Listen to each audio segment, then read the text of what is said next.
சிரிச்ச முகத்தோடு இருக்கிறவங்கள பார்த்தாலே எல்லாருக்கும் பிடிக்கும். இது ஞாபகம் வச்சுக்கோங்க. மற்றவங்க தெரிஞ்சவன் தெரியாதவன் எல்லாருக்கும் உங்களை பிடிக்கும். சார் ஒன்றும் இல்லை, ஒரு சின்ன எக்ஸாம்பிள். ஒரு பேங்க் உள்ளே போகிறீங்க வச்சுங்களேன். அதில் ஒரு கிளர்க்கு மட்டும் சிரிச்சா மாதிரி வேலை செஞ்சால் வச்சுங்க, எல்லா கஸ்டமரும் அதுக்கு தான் போவாங்க, அந்த கிளர்க்கு கிட்ட தான் போவாங்க. ஏன்னா சிரிச்ச மூஞ்சியில் இருக்கான்னு நம்மளே சொல்லியிருக்கோம்ல. சார் நல்லவன் சார், சிரிச்ச மூஞ்சி பார்த்தீங்களா அப்படின்னு விசாரிச்சு பார்த்தா அவன் தான் பெரிய திருடனாக இருப்பான், அது வேற விஷயம். ஆனால் சிரிச்ச மூஞ்சிக்கு ஒரு ப்ளஸ் பாயிண்ட் உண்டு சார்.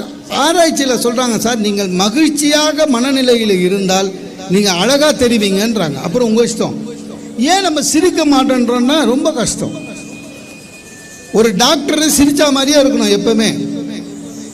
பேஷண்ட் வரான், அவன் அவஸ்தையில் வருவான், டாக்டர் ஸ்மைலிங் ஃபேஸோட இருக்கணும். வாங்க என்ன ஒன்றும் இல்லை, சீசன் எல்லாருக்கும் இப்படி தான் ஜுரம் வருது, எல்லாருக்கும் இப்படி தான் இருமல் இருக்கு. அந்த மாதிரி சிரிச்சா மாதிரி அவனுக்கு ஆறுதலாக பேசணும். அதை விட்டுட்டு பேஷண்ட் வந்து உட்கார்ந்த உடனே அவனையே ரொம்ப நேரம் உத்து பார்த்துருந்தா பேஷண்ட் பயப்படுவான். டாக்டர் கிட்னிக்கு பிளான் பண்ணுறாரா என்னன்னு தெரியலையே.